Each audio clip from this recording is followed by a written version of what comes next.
It's the Fairway Times podcast presented by Wild Goat. You know that feeling, 3 hours into a round, standing over a wedge, tuck pin, everything on the line, and your mind just drifts? That's not a swing problem. That's a focus problem. Most golfers try to fix it with coffee or an energy drink, and sometimes it works.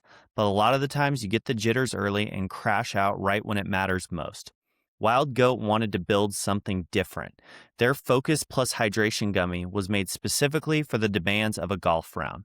Not the gym, not the track, golf. It combines alpha GPC and cognizant for sharp, clear focus. A small, calibrated dose of caffeine with L-theanine to keep things smooth and steady, and electrolytes to keep you hydrated and mentally in it through all 18 holes. No jitters, no crash, just presence. The kind that lets you stand over a hard shot and actually be there for it.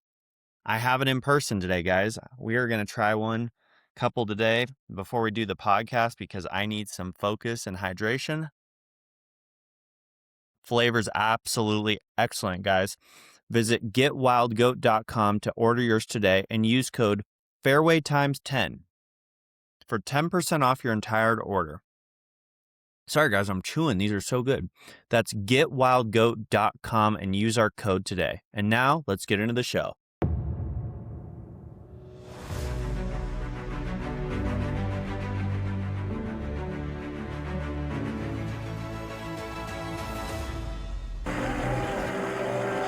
Waited for years. Many doubted we'd ever see it. But here it is. The return to glory. This is the Fairway Times. What is going on, everybody? Welcome to the Fairway Times podcast. It is Masters Week, everybody. This is our Super Bowl. I am happy to have Matthew Zampello on the podcast from Under the Covers Golf. Just got back from a Monday practice round at Augusta. Matthew, how are you today? Thanks for joining the pod. Thanks, Colton, man. It's good to be here. Long-time listener, first-time caller on the program. So glad to be on. Just got back from the Masters. Flew in from Atlanta this morning, back to home. Monday was one of the best days of my life.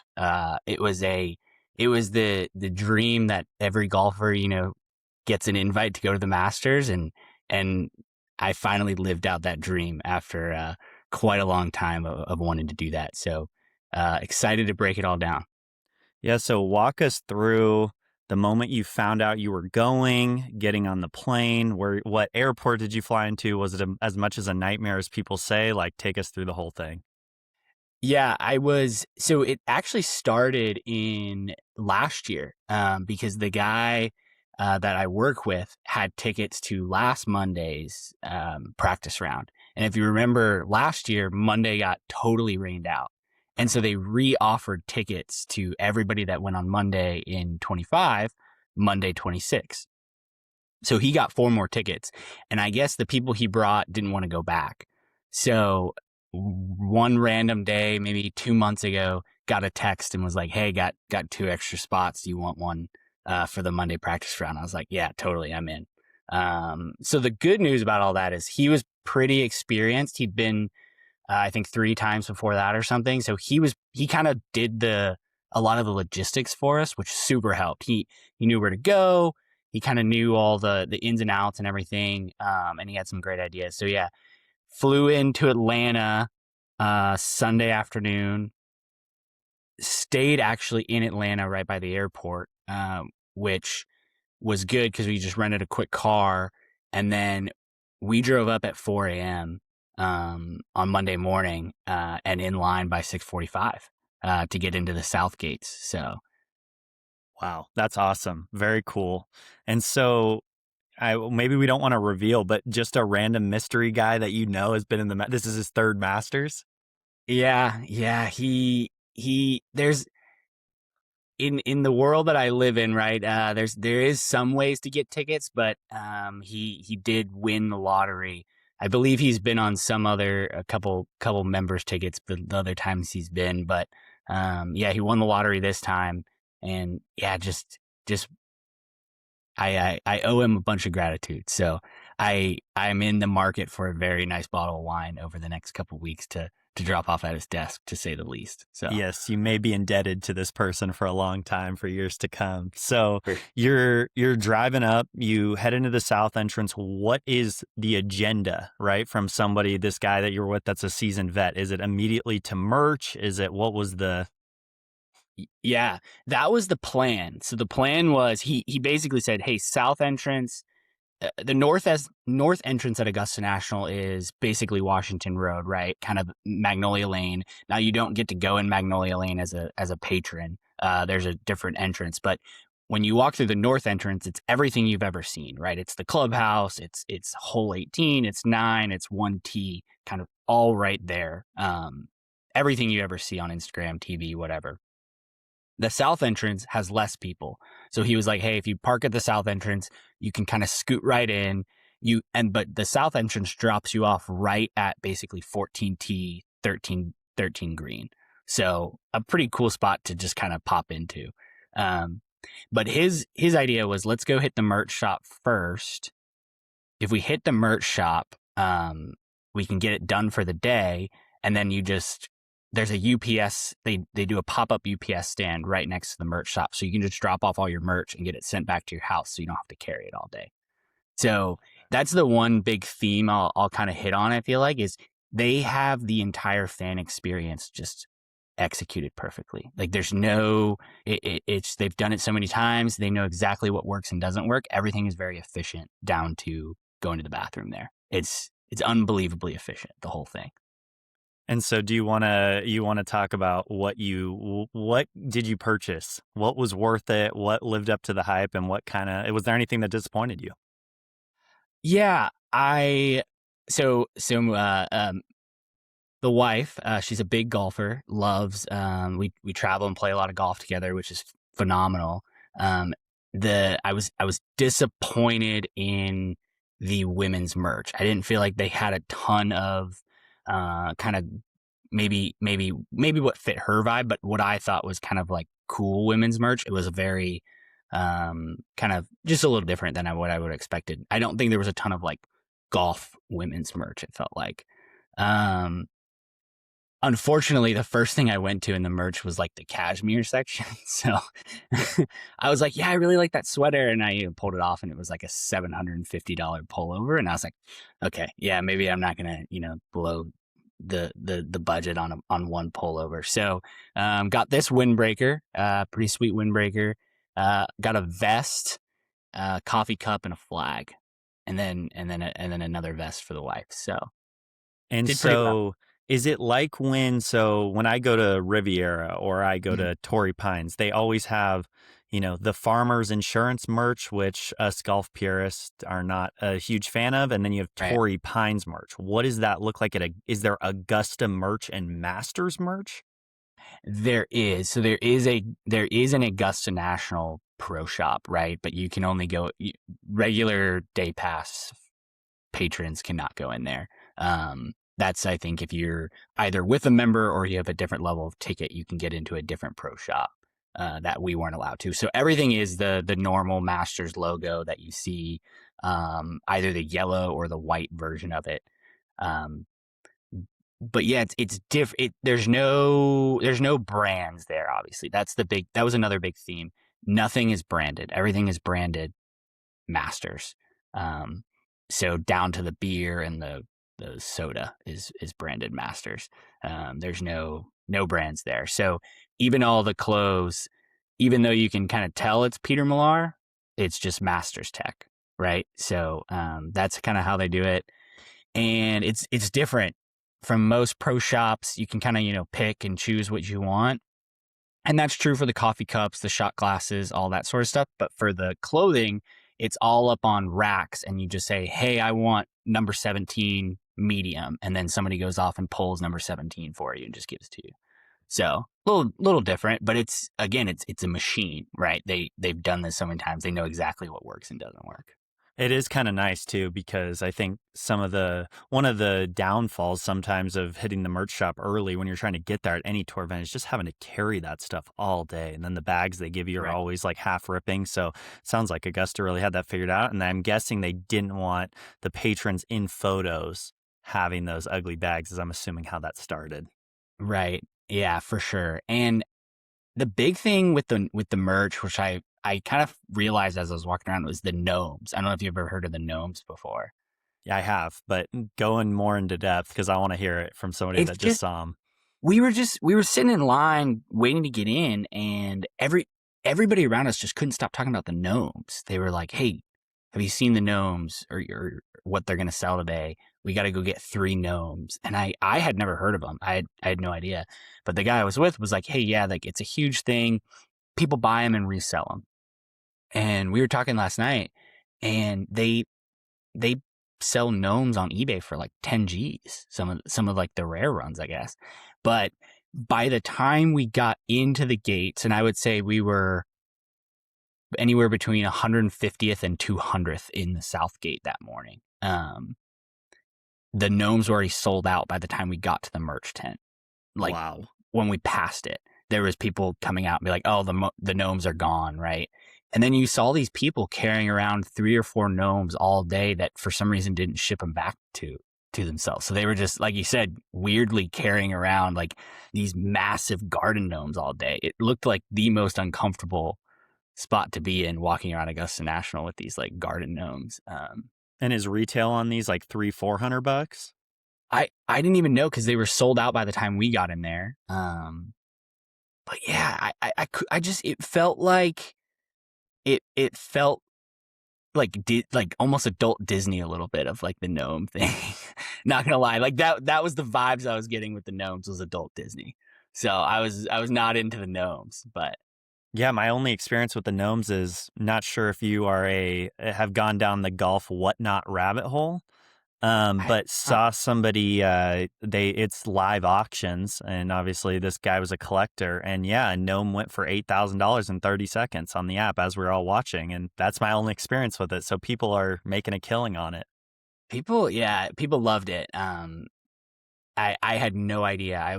That was one of the biggest like surprises I had all day. Was like I didn't know gnome culture was a thing, but it is. So So you get done with the merch. Now what? now we go grab some coffee, breakfast, which was fantastic. The food there, well, I'm sure we'll get into the food. The food is phenomenal. Again, like I said, efficiency is the key. There's just lines and it's already all out there for you. You just pick what you want and then you hit the checkout register. Coffee's already filled up for you. You just grab a cup and go. And you pay your $5 for breakfast, which is awesome. And yeah, the first thing we did was we wanted to walk the golf course. So we hiked it right up to 1T and just set off on a nice little 2.5 hour walk right around Augusta National. So with a couple cups of coffee, couldn't have asked for a better morning out there.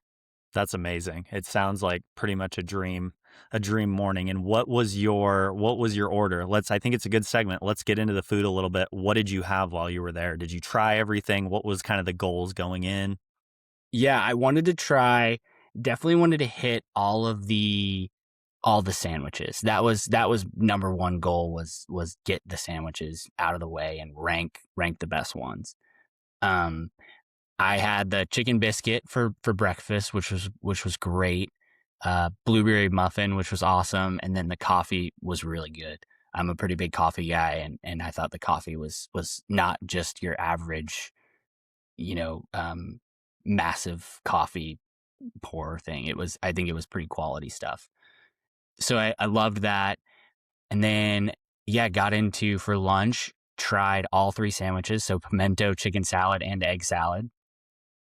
I was worried because everybody says the pimento is overrated that I've ever talked to. Okay. They say, even though it's a tradition, they say it's not that good. I thought it was great. I thought the pimento was really good. I thought the egg salad was just a little bit better. Thought the egg salad was the best, and then chicken salad was below them, but still very good. And is this so? I've kind of often wondered this. Is this the same menu that members there are getting to order every day, or is this specific to the Masters event? I think it is a little specific to the Masters, but my kind of going route thought is this is like the halfway house meals that they get on the golf course, if that makes sense. Okay. Because it almost feels like you're shopping in the halfway houses around the golf course for what would be like the where you're walking through. Okay. Because it's kind of mixed in everywhere, right? There's a big one right near 13 and 14. There's a big one right near on the front nine. So that's what I'm guessing. And then I think obviously the meals that they're eating after the round are a little bit different than that. Sure. Maybe think more Champions dinner than pimento cheese sandwiches, but Sure, that makes sense. And so those structures that they're serving the food out of, those are permanent structures then. Those stay on the golf course. oh yeah, yeah. Okay. The only thing that wasn't permanent was the stands. I think those get taken down, but I think everything else is permanent out there. The merch shops, it's not a tent, it's a real building, it's a real facility. Everything except the bleachers are there forever. So Okay. So let's just let's kind of transition into how does the course look? What did you observe? Just what is everything looking like? And then we'll go into kind of who you followed. yeah, course looks awesome. I mean, the grass looks fake, right? You get there and it looks like a picture. It looks like it's turf. It's the best grass you've ever seen. I think the course is firm. It definitely felt firm underneath my feet. Okay. It looked like it was taking one big bounce and then kind of spinning. Watching approach shots into 13, 15, etc. I think that's kind of the vibe that I got. The buzz around the golf course, which heard this from multiple players, people talking about it. Again, I'm a first timer, so I've never seen it in person. I've only seen it on TV, but everybody said it looks thin. So what they mean is there seems to be a lot of trees that have been lost, either from the storms that they've had or just old age of the pines. I think like one of the big ones was 9, they said looked really thin, and 10. So 10, I think you really had to hook it before, and it seems like they've lost some trees on the left side there, and you kind of have more of an angle down to the middle of that fairway. So I think it's going to be pretty interesting. From what I heard, I would expect it to be fixed by 2027. Okay. So it's bringing in some pine trees and planting them in there. So And we think this is from potentially it started with the storm where Bryson's carrying the sign. that's right. Yeah. Yeah. When there's some trees falling and things like that. I think they had some bad floods. I can't remember how long ago that was, but they had some floods there. Yeah, that was the big vibe. I still thought there was a lot of trees out there, but from people that had been there before, they definitely said it looked a little different. And I even overheard Freddie and VJ talking about it on the tee, on 9 tee box. You know, they were just having a conversation, and VJ was like, wow, it's a lot different when there's no trees here. And that was kind of what got me thinking about it all day. So I think Monday practice rounds are very unique as well because you kind of get to start to get the sense of who really are friends out on tour. You really start to see who are boys with each other in real life. What did that kind of look like? How was that experience? yeah, I think the big thing that I noticed was a lot of the live guys weren't mixing it up this year. I feel like in majors they sometimes mix it up. Bubba was playing alone. He was kind of the only one out in the morning, so you kind of saw him buzzing around at 8 or 9 a.m. Cam Smith was playing alone. Rahm and Hatton played together.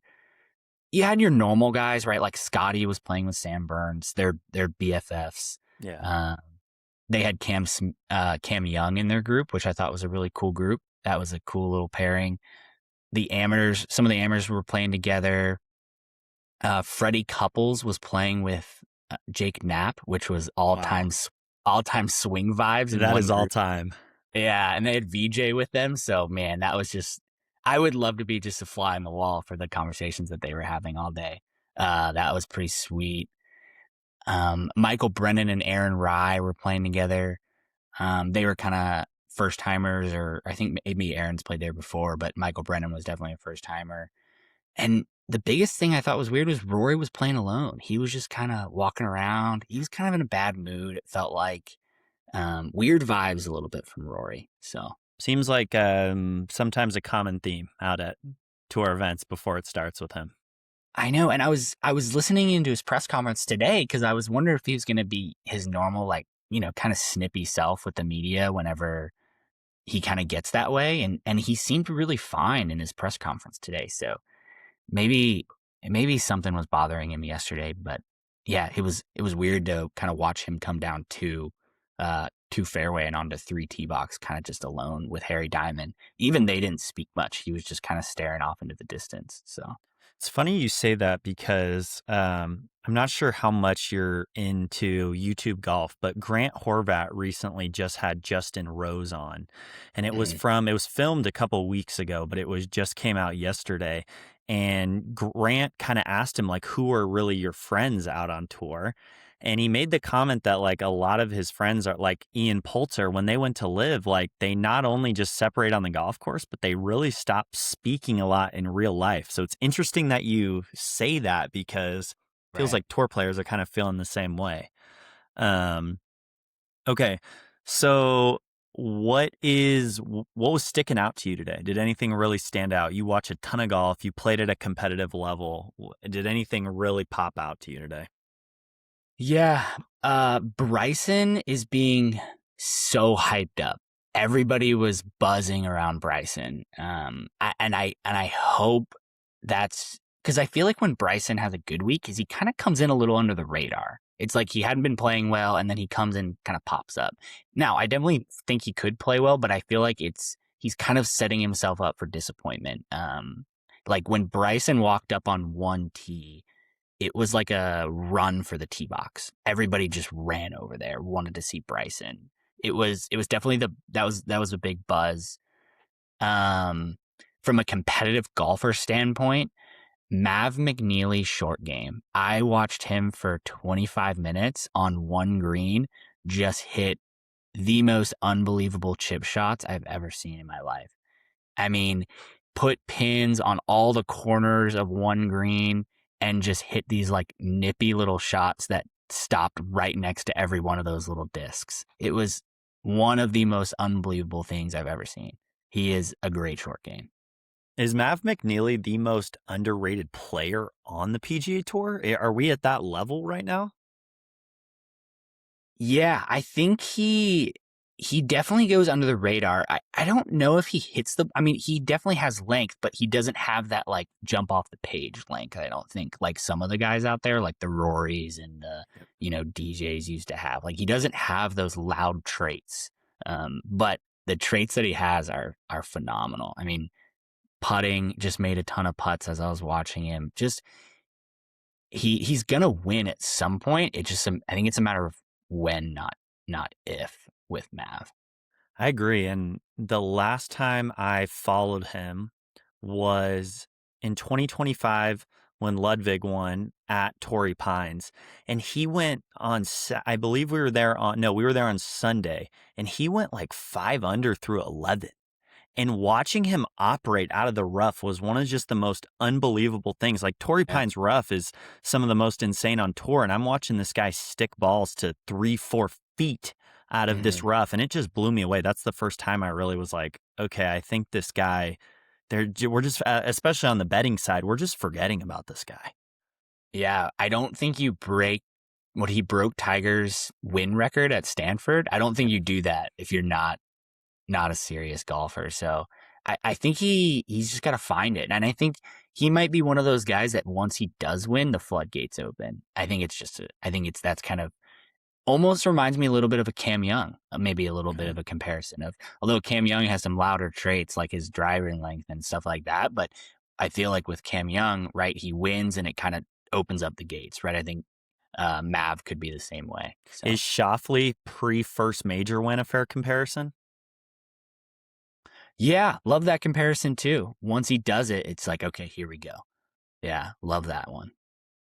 And so let's take it back to Bryson just for a sec. Did you happen to see the press conference where he kind of made the comment, like we kind of all heard the story about him and Tom Bailey on the grinding wheel with Avada making the irons. But did you hear the comment that he was making the driver? That kind of just flew over. Like, what does that mean? Right. And he said, and then the follow-up to that was, well, who are you making it with? Because like from an engineering standpoint, you can't just spin up a driver, the way you engineer a driver. Like it's not easy to manufacture those. That's why Titleist and TaylorMade and Callaway have a very big, what I would say, like a very big piece of the pie when it comes to golf equipment. Sure. So he used to play Edel irons or Edel. I can't even remember what they're called. They're based out of Texas. So I've had some experience with them. He's done a ton of this equipment work. He's got to be working with somebody. He lives in the Dallas area, and there is a good amount of manufacturers. My thought is he's working with Mike Taylor. So if you remember the old Nike story from back in the day, golf was based out of Fort Worth, and they called it the oven. And when Nike stopped making golf equipment, Mike Taylor, who makes all of Tiger's wedges and grinds a lot of his irons and things like that, bought the whole facility. So my thought is he is using that facility in some way to kind of like manufacture, because they'd have all the ability to manufacture clubs there and everything. So that's interesting. So curved face, one length irons is the current setup. At least I saw a couple of weeks ago it was Vokey wedges, although I don't know if that has been hanging around still, based because I know it changes so much on course conditions with him.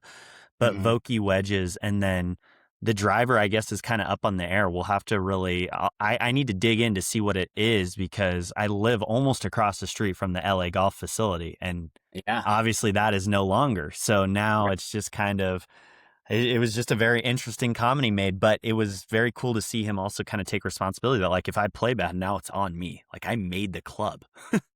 Yeah, and Bryson, for whatever you think about Bryson, he's a smart guy. He has figured out a way to make golf a science.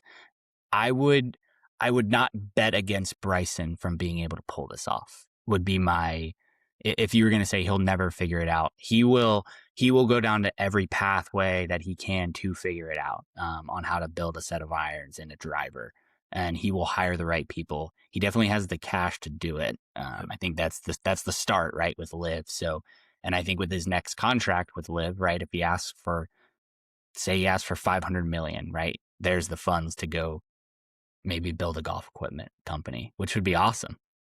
It would be very cool. And I just was recently down in a tiny little golf shop in San Diego that I happened to see driving by down there, and I stopped by, and when I walked in, they were building a new set of Avada irons for somebody that came in with Bryson shafts, the X-Stiff graphite shafts and the 125s. Yeah. And I was like, this is a lot bigger than I thought it was, that this tiny golf shop is sitting here building this for an amateur, which probably should not be the setup for an amateur, but it's spreading. Yeah. No, I mean, I'm not going to sit here and lie to you and tell you I didn't go try a, Edel putter and some of those type of irons back when he, won the US Amateur and was playing really good. Like, I've definitely been down that rabbit hole as a competitive golfer. Now, I'm not a one playing swing guy, so it doesn't work for me, but some people are. And if you have that brain that Bryson does, you can really do anything. And I hope he plays well, because he is a polarizing figure. He brings attention, right? And he is going to get eyes on the television. And if it's Bryson versus, I don't know, Scotty down the stretch, how fun would that be?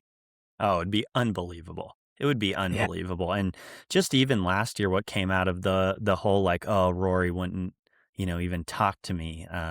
We covered on this podcast the flipping of the tee incident on green number 1. I don't know if you heard about this, when they couldn't figure out, Roy or Bryson, who was farther out, and Bryson just wanted to flip a tee, and Roy had to call a rules official over, which I think perfectly embodies those two guys and who they are. Something else you texted me, Ethan Fang is going to be a problem. Talk to me about it. I saw him 15 green, maybe 15, 20 minutes, kind of hanging out in 15 green, hitting chip shots, hitting putts, and again, unbelievable short game. And then what I thought was cool was on 16, they know where the flags are going to be on 16, right? They know there's going to be a front flag. They know there's going to be that back right flag, which is kind of the most challenging one. And then they obviously know the Sunday one is going to be back left. Right. And so they all usually hit 2 shots into 16 on Monday. They'll hit one to wherever the flag is, and then they hit one to the back left pin. And he hit 3, funny enough, and he hit 3 of the most pure iron shots I've ever seen. Hit them all to within probably 5 feet of his target. I was very impressed with Ethan Fang. He is going to be a really good player, I think, in a few years, and I think he's definitely in the running for low amateur this year. I think he might be the favorite for low am if I saw that right. I think that's kind of an ATM bet, just put money in and get money out on that one. I mean, yeah, I agree with you. And if you really, really think something special is going to happen right now on DraftKings, he's plus 182 to make the cut, which seems like value, but also from an amateur perspective to make the cut seems very low than normal. Yeah.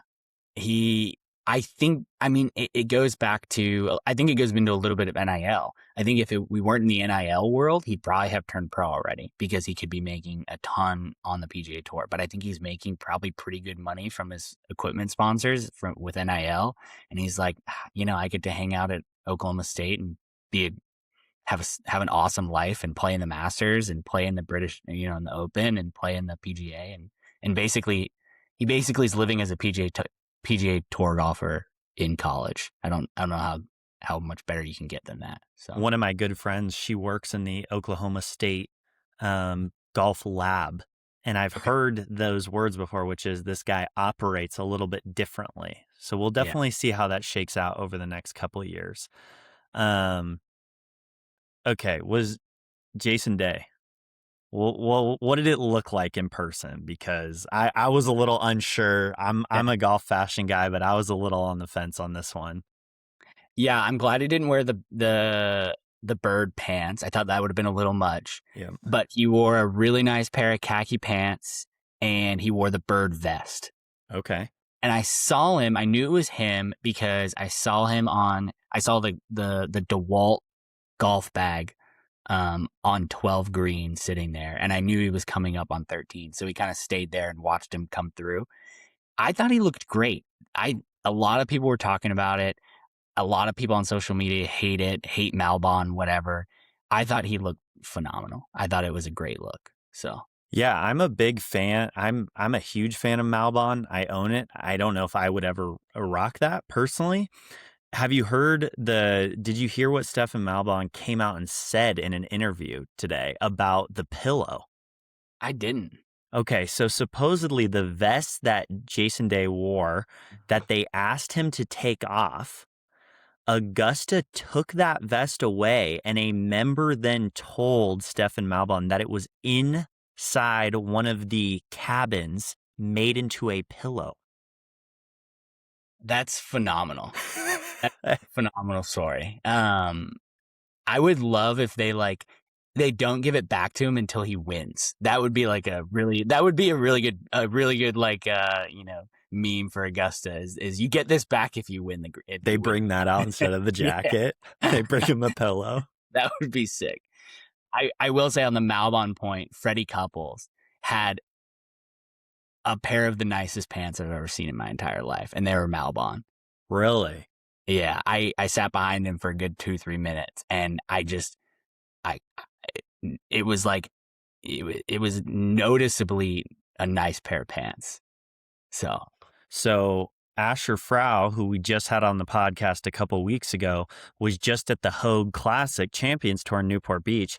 And he made the comment that although super swaggy, Freddie was sticking out like a sore thumb on that tour. So it's good to hear that he's getting his praise out on the PGA Tour, because on the Champions Tour, I'm not sure how well Malbon is fitting in with the older population. I would rock what he was rocking that day for sure. Okay, so and I'm watching some clips in Marty Smith's pants. What was happening if we're staying on the pants topic? Yeah, man. That was a funny one. So one of the things I wanted to do was see where Bubba hit his wedge shot from. If you remember when he hit that hook wedge off of 10 in the playoff, right? And we happened to be walking by, and Marty Smith was doing an ESPN hit right as we were walking by about Bubba Watson's shot. Because we were kind of like looking for the spot, and my buddy was like, I don't know exactly where it is. And then sure enough, he like comes out of the woods, and he's like starts talking about the hooked wedge, and we were like, oh, I guess it was right there. But yeah, man, he had some incredibly tight pants on. It was funny. Even everybody was kind of like around us were like, man, those are some really tight pants. And he had a couple takes, which was funny. It was funny to hear his little thing on ESPN that he did. The hit, it's so funny to hear it happen in person. He did the take like 4 or 5 times before it finally got out there. But yeah, that was just a quick little fun thing that we saw. So I decided this year to do an interesting exercise based on Augusta. And so what I did is I asked AI to take all the data from Data Golf, and I said, I want you to just analyze what usually succeeds at Augusta, what type of players it really fits. And I want you to just kind of give me an overall picture of what I should look for. And I've been doing this recently just from a betting profile, but I think from Augusta, because we have so much data, it's a really interesting topic. And so it came out with things that I think are a little more specific than we normally hear. So we know that you have to have elite approach play at Augusta. And really the thought process over all these years has been you have to be an excellent putter. But I think the AI actually disproved it, which I'd love to just get your thoughts on, with it saying you just need to be able to get by with putting if you have more elite numbers, specifically in 7, 6, and 5 iron. So I want to get your thoughts on that. Just you being there, I'm sure the greens just look diabolical to somebody like you and I. Yeah, the biggest thing I see with the greens is their shelves everywhere. So there's a little shelf for pins that they have that you can definitely tell where the pins go. But yeah, the greens are incredibly fast. I feel like when I watch the tour, we watch a lot of guys that they kind of drill putts into the hole on a week-to-week basis. It felt like I was watching them all try to die putts in. And I feel like when you see pros try to die putts, you know they're scared of the comebacker. They're scared of that 5-footer coming back. And usually they're not. And I feel like Augusta does that. But I totally agree. I think the great putters haven't had a ton of success at Augusta National because the greens are so hard, it nukes some of that advantage. Now, somebody like Jordan Spieth, he putts well. He's still going to putt better than most there. But take somebody like Harry Hall. He's like one of the better putters on the PGA Tour right now. I don't think he has a great chance at Augusta because he's not that good of an iron player. He is a phenomenal putter, but you're not going to make a ton of 8 and 9 footers out there. They're too slopey, and you have to put your approach shots in the right place out there. You have to get in those right shelves for you to have chances. I think it's also an interesting thing to talk about from last year, because we had 2 guys in the final group last year, in Bryson and Rory, that both bomb it off the tee, and they both are elite iron players. And if we want to talk about somebody with putting that's had the woos, like Rory he has struggled with the putter for all these years. I've had the take before that if Rory was, a Cam Young level putter, like this guy would be one of the best golfers of all time. And I know people have said that, and Scotty Scheffler has been able to kind of get over that, but the same thing. So it is interesting that maybe if you have length off the tee you're an elite iron player. All these guys, like the stats say something obviously different because they're compared to other tour players, but all these guys can hit wedges at the highest level. So it really matters that these guys are having to hit longer clubs into these greens with such small windows. Mm-hmm. And I think length is a big thing. I don't think it's the most important thing. I think we've seen that, right? I think length gets you into spots that make the approach shots easier. Yes. So let's take 13. If you can get it around that corner at the 320, 330 range, you get into a lot flatter area to hit that second shot into 13. Same with 15. If you can get it up on top of the hill onto 15, you get a much better look at 15 green coming down into that par 5. So I think that's where the advantage comes from. If you have a little bit of length and then you can add elite iron play on top of that, I think that's the kind of formula for success out there for sure. And it's interesting, right? Because we did see that a couple years ago. I don't know if you remember. I believe it was on 15 when Homa and Scheffler were paired together, and Scheffler was able to go for it, and Homa had to hit that little layup. And Scheffler's length, right? Although they're both not the longest guys on tour, Scheffler has a little bit more length than Homa, and it literally made almost the difference in the tournament just in that one hole as you saw just Scheffler attacking. Yeah.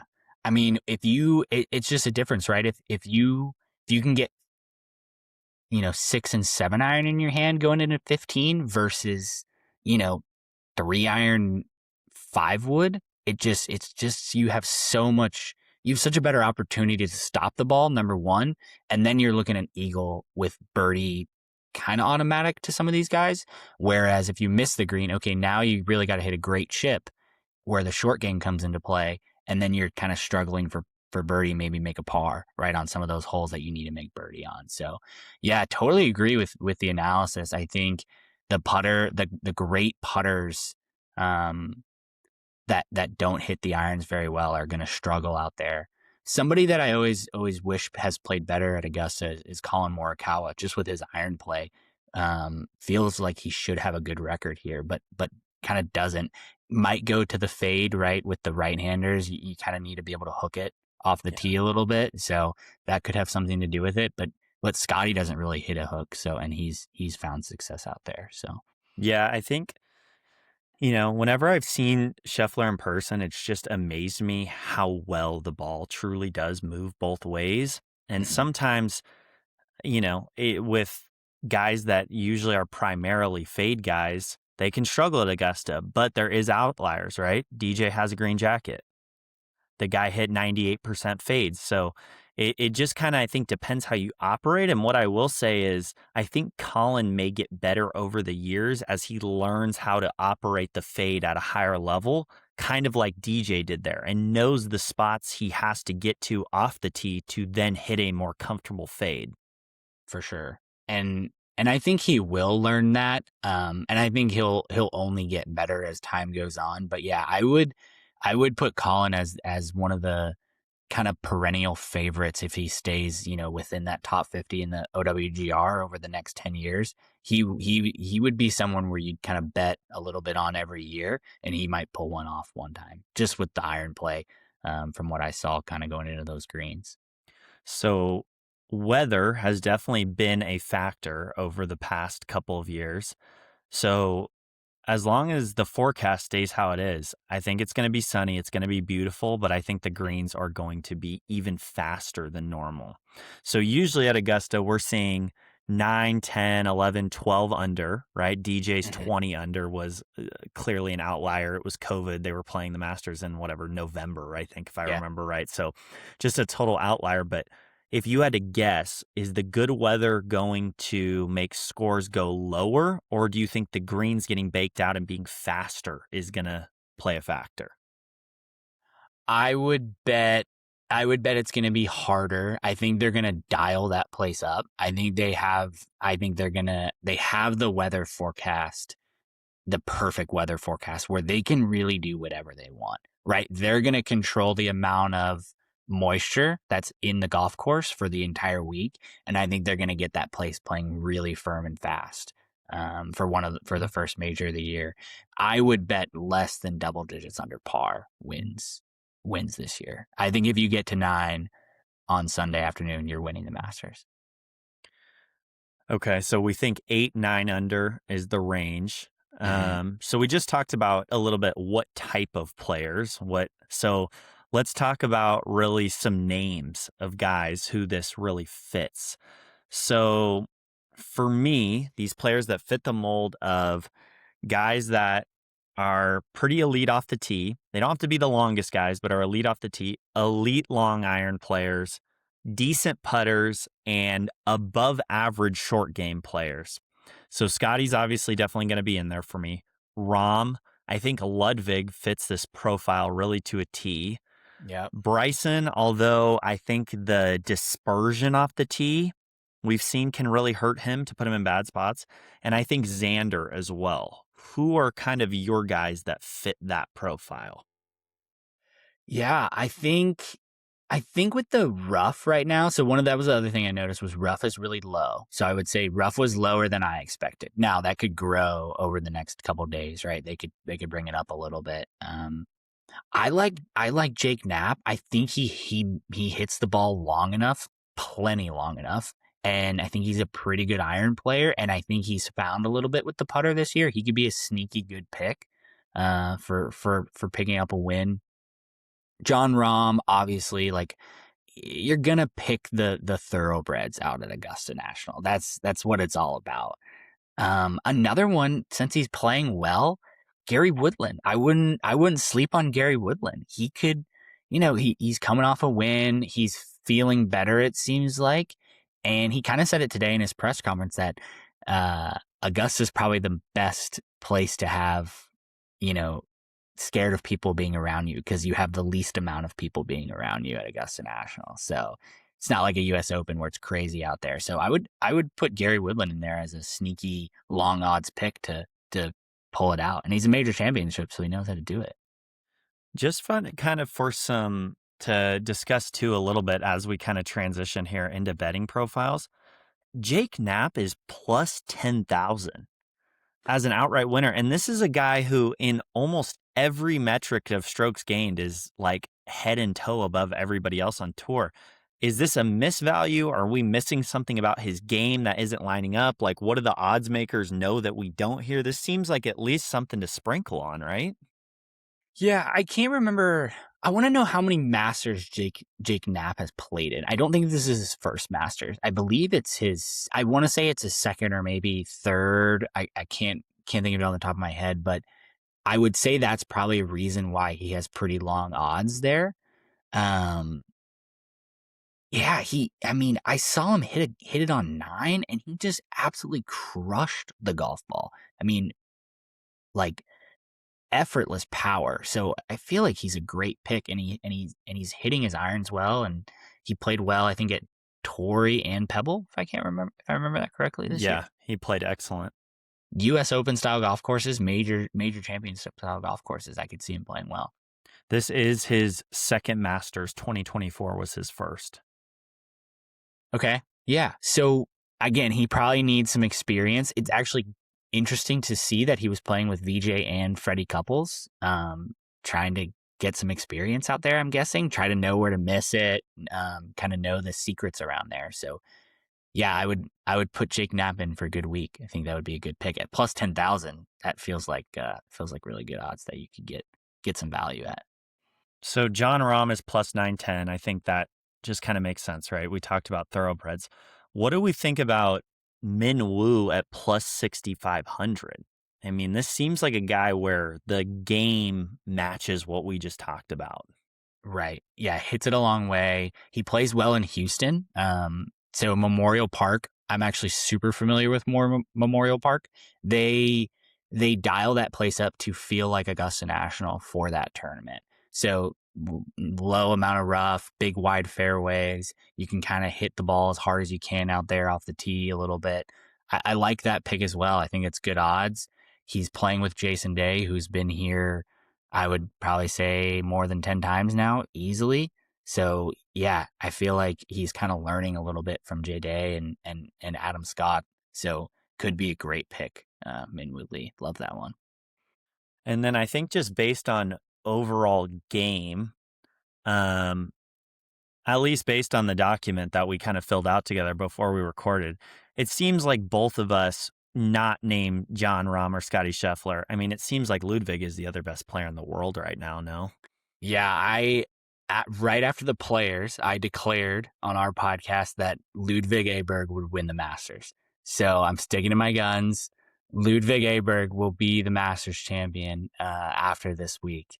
I think he plays well here. He's trending. I'm glad he played well at Valero. He got another taste of it, and I think he's ready to shut the door this week.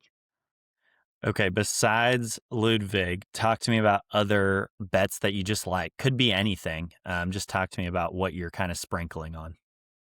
Yeah, Patrick Reed, I think, has a great chance. Augusta, major champion, Masters champion. I think we talked about Mav McNeely. I think he's obviously got a great chance. I think Patrick he hasn't played in a long time. That would be my worry with him, is he hasn't played, I think, since Qatar in January. Or February. That's a pretty long time, a lot of time off. So worry about the rust there. Yeah, I think outside of the thoroughbreds, Pat, Mav, Jake Knapp, those are where I'm looking. I'm not looking at the Russell Henleys. I love Max Homa, but he's just not playing very well. Things like that. I just don't see some of that stuff happening. A really, really sneaky one, Max Grazerman hits the ball a long way. Pretty good iron player. Could be a really long odds sneaky good pick. Any thought to Matty Fitz? Yeah, I think he could play well. He's had a pretty good record at Augusta. His strength, though, is kind of in that putter world. I think he's a really good putter, so it might take away some of that advantage. I don't know if he can get a little squirrely with the iron sometimes, but again, he had a great showing at Valspar, obviously, and the Players, so he's trending.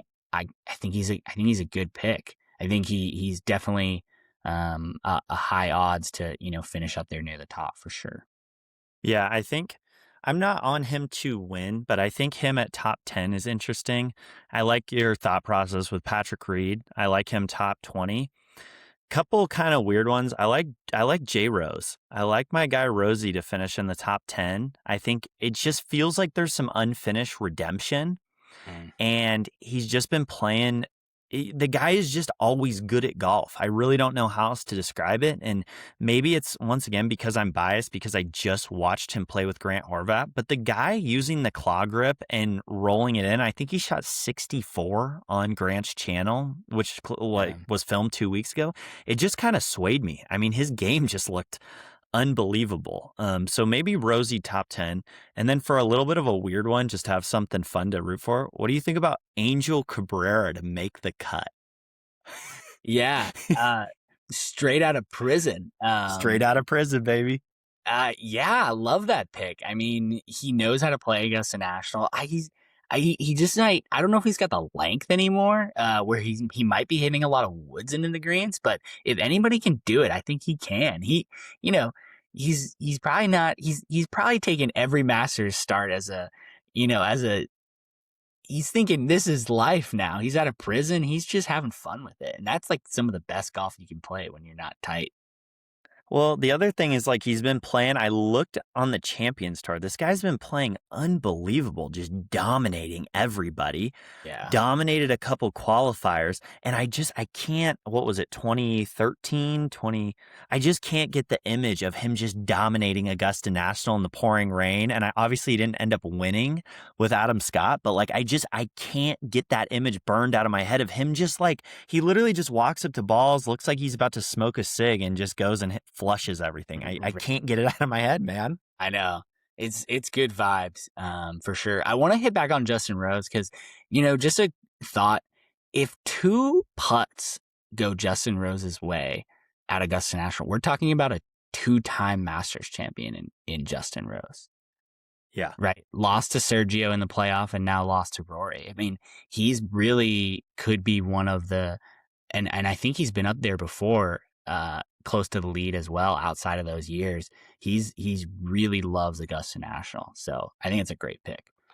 I think it almost feels like he's one of those guys as well that it's like it would feel deserving to put a cherry on top of his career like this. And he's been so good for so long that it's like, it's such an easy guy to root for. And it just feels like a guy that, I don't want to use the word due because I'm sure he's made upwards of $100 million of his career, but for just the legacy, it feels like he needs to get one.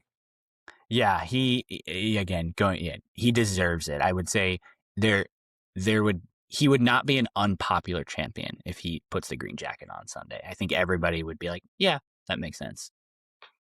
So a lot of talk the last couple of years when Cam Smith came in, and I'm looking at the odds right now, and I know he hasn't been in form, but did you see him today? Did it look not as Cam Young as usual? Cam Smith. Or Cam Smith, excuse me. Yeah, Cam Smith. He was playing by himself. Saw him come down 15 and on 16. 15, he hit one in the water from the second shot and then spun one back onto the hill, which actually stuck on the hill in front of the water on 15, which I saw a couple balls stick on that hill. So I have a funny feeling Augusta's going to go, maybe shave down that hill a little bit. So those balls spin off into the water. But didn't love the way he was kind of hitting it. Hit some chip shots from behind the green. Didn't really sound super crispy. And then proceeded to hit 2 in the water on 16, which I thought was shocking. So, interesting. Yeah, don't love Cam Smith's chances. I think he went to live and he just kind of goes fishing now. I don't know how much he's, hitting the practice tee anymore. Another big storyline I think we have to touch on, Brooks Koepka back on tour. We know this guy literally just really doesn't give a shit about playing golf on any other time other than majors, it seems like. Just what are your thoughts overall on him in general? Do we think he can kind of turn it on? Would it be fun if this guy won and him and Bryson or him and Scotty were in a final pairing and Brooks is walking around like an alpha dog again? For sure. I think Brooks he could be a sneaky good pick. I don't know. He just hasn't really, he didn't play great at Torrey. He played okay at Valspar, I think. Not great in Phoenix. And then he missed the cut in Houston, if I remember correctly. So, and he co-designed Houston. So I don't know. Brooks is a wild card. He's not somebody I would put my money on to win, but he's also not somebody I would bet against, if that makes sense. He's definitely the wild card out there. He could be tied for the lead after round 1 and it wouldn't be a surprise, and he could shoot 74 tomorrow or on Thursday. It wouldn't be a surprise either. So it also, and I'm not sure, I want to look, but I haven't been able to find the footage. Is he out there with a mallet? Because it looks wrong. Like if he's going to bring the mallet out to Augusta, I know he's trying to find something. It's just, This is a guy where we learned in the Sunday NFL films of the players that this guy doesn't even carry a yardage book. Right. So everything's based on feel. The caddy literally says hit a 6-iron. He hits a 6-iron. He doesn't even want to know the numbers. So to me, a guy like that's like tinkering and finding stuff, I just don't want my guy like that in that headspace. Yeah, he switched to the Spider recently. I think it's the exact same model as Scotty Scheffler with a Super Stroke grip. And I think from the equipment standpoint, I just think the data says that you will make more putts with a mallet putter, unfortunately. Now, I think some players have proved that to be wrong. I think Matty Fitz just went back from the mallet to the blade. I think Mav McNeely also went from the mallet back to the blade. But yeah, I mean, it fixed Scotty, and I think Brooks, putting, I think at Torrey with the blade, it looked pretty bad. I think he missed quite a few out there.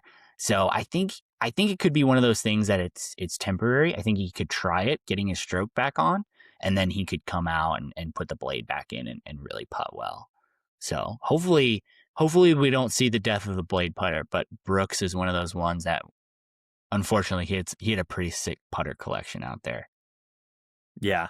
And I just always want to see the Nike Vapor like just come out at Augusta National. I think it's super cool. Yeah. Especially if like he's hitting it into a par 5. I just think it's so cool. If you ever see pictures of that, the shaft is like almost like rubbed off at this point. Like it's like you couldn't even tell what's in that club anymore. It's pretty unbelievable.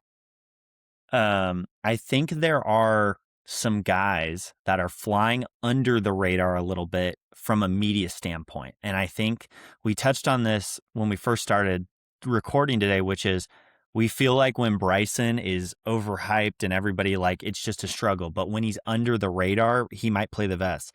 Do you feel, why is nobody talking about Tommy Fleetwood besides what he's wearing? Is that just like taking up everybody's capacity? This guy is still one of the best ball strikers to ever live. I mean, Tommy has a great chance. I think he's one of the thoroughbreds, right? You got to put him in that thoroughbred category. His hair, his or his new hat, is it Blackstone or whatever it is? Not great, but he could have a great week. I don't know what his record is at Augusta. I feel like he's more of a U.S. Open player and maybe an Open player, but it wouldn't surprise me. I do think he is such a good driver of the golf ball, especially when he goes back to mini driver. I think when you have fairways that are really narrow, it really helps him out versus fairways that are really, really wide and kind of you can get players that spray it a little bit, but also I don't think he carries it 330, right? I don't think he has that shot in the bag like maybe Rory does. any thoughts to we see Jordan Spieth return to his former glory? We know he has one, he blew another. Have you seen the post on Instagram where it's like, oh, a player's 32 years old, he has to be in this ranking? Anyway, there's like 8 criteria, and Jordan Spieth, I guess, is the hot guy this year that meets the criteria. Any just thoughts? I know his overall game seems to be trending in okay direction. It's tough with a guy like him to sprinkle money because he could go out and shoot 80. Yeah. I'll throw the question back. If Jordan Spieth wins the Masters this year, is it the best Masters in history? Or is the best one last year?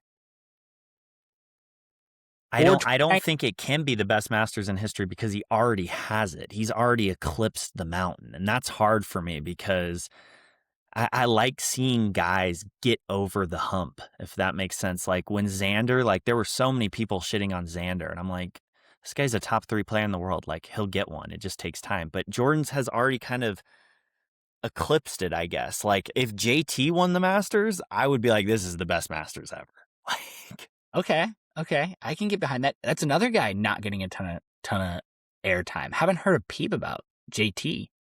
I haven't either. And I know he played pretty bad the last couple weeks. I think he was okay on the West Coast and then kind of started trending in the wrong direction. But it's just hard for me to ever discount major champions because they all have this ability. I honestly will still put JT in the thoroughbred category because it's another guy that can just turn it on. For sure. Victor not getting a ton of hype this week. Now he's going through the swing stuff. But he's not a major champion yet, but he's a tour championship winner. Like he's won big events. It's not like he doesn't know how to get it done. So he's another one that he gets hot and, for a week and he starts to trust it and he could just rip off a quick Masters. So any thoughts to sprinkling anything on Akshay this week?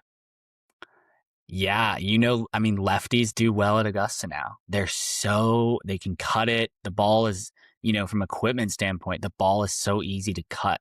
So 13 lines up so well. That was one of my big takeaways from being there. 13 tee box is way back in that corner. I didn't realize how far back that tee box is. You really have to cut one. A little insider baseball knowledge. Played with Tom Hoagie's caddy few years ago. Super nice guy, really cool player, really good player. But he tells a story that the tree off of 13 tee box on the fourth round definitely gets further down as the rounds go on. Round one, it starts really high and you can kind of cut the corner. And as the days goes on, they definitely have a way to bend that tree a little bit down there. So Wow. That it ground is, crew is doing the most. I think he said it's on a pulley system is what he thinks. I think they have a little wrench that they can turn and the tree kind of comes down into the line. So the more you can cut it around that corner, the better you have it. And then I think I think seeing it 12. I think 12 for a lefty is so much easier because if you pull it, you're going to go long and you're not going to go in the water, right? Right. Versus if you're a righty and you kind of hit that weak fade to the right, you're basically guaranteed to hit it in the water. So it definitely sets up for lefties for sure. Okay. Last segment before we wrap up, tunnel talk. Let's talk tunnels. We've heard a lot of stuff this week about, now the players have this entrance where they drive in a tunnel underneath the golf course, which I guess is underneath the driving range supposedly, and then take a elevator up to the clubhouse. Did you see any tunnels while you were there? Do you believe this? I know this came from Kisner, so it's probably firsthand knowledge, but tunnel talk to me. Did not see tunnels. But I believe that the tunnels are there. And my reasoning is I've been to a lot of golf tournaments in my day. PGA Frisco, for the women's last year, Colonial, the Dallas tournament every year. There is cars driving around, there's trucks driving around, there's deliveries that get driven around. At Augusta, you don't see any of that. And there's definitely supplies that are moving around the golf course. It's not like that's not a thing. There's waters being delivered, there's lunch being set out for the patrons. There is places that they can do things and pull strings there that they make that tournament go around. And I believe every bit of the rumors that there's a tunnel system underneath Augusta National and they are running that. And that thing is a well-oiled machine down there for sure. Okay. We are confirmed here on the Fairway Times podcast, tunnel guys. Matthew, thank you so much for coming onto the pod. Plug your pod and where everybody can find you and the boys over at Under the Covers. Yeah. Under the Covers Golf. Find us wherever you listen to your podcasts, right? YouTube, Spotify, Apple Podcasts. We break down what's in the bag for PGA Tour winners. So there's a lot of what's in the bags there. We kind of do it from a club fitter perspective and a competitive golfer's perspective. So we have a pretty experienced club guy, and then we have somebody that has played some competitive golf and just wants a good 6-iron put in his hand and doesn't really want to think too much about it. So, pretty fun vibe over there. We try to keep it light, and we have some cool things coming down the pipeline. So, very cool. Everybody go listen to Under the Covers Golf. We will have Matthew and maybe some of the other boys on again to talk equipment. Thank you so much, and have a great Masters week. Yeah, excited, man. Can't wait for it. Ludwig, hope he wins. Thanks, everyone. Have a great Masters weekend. I like to hit bombs. I do. There's a lot more to winning than just, hitting bombs. You saw him dropping all kinds of bombs off the tee. I mean, just hellacious bombs. I have to have the ability to hit bombs. We talk about it. You got to hit long out here. Hit bombs. Todd, when I stop hitting bombs, I'll play the Champions Tour, but I'm hitting some crazy bombs. Thanks so much for listening, everybody. Remember to hit bombs, and I will see you next time.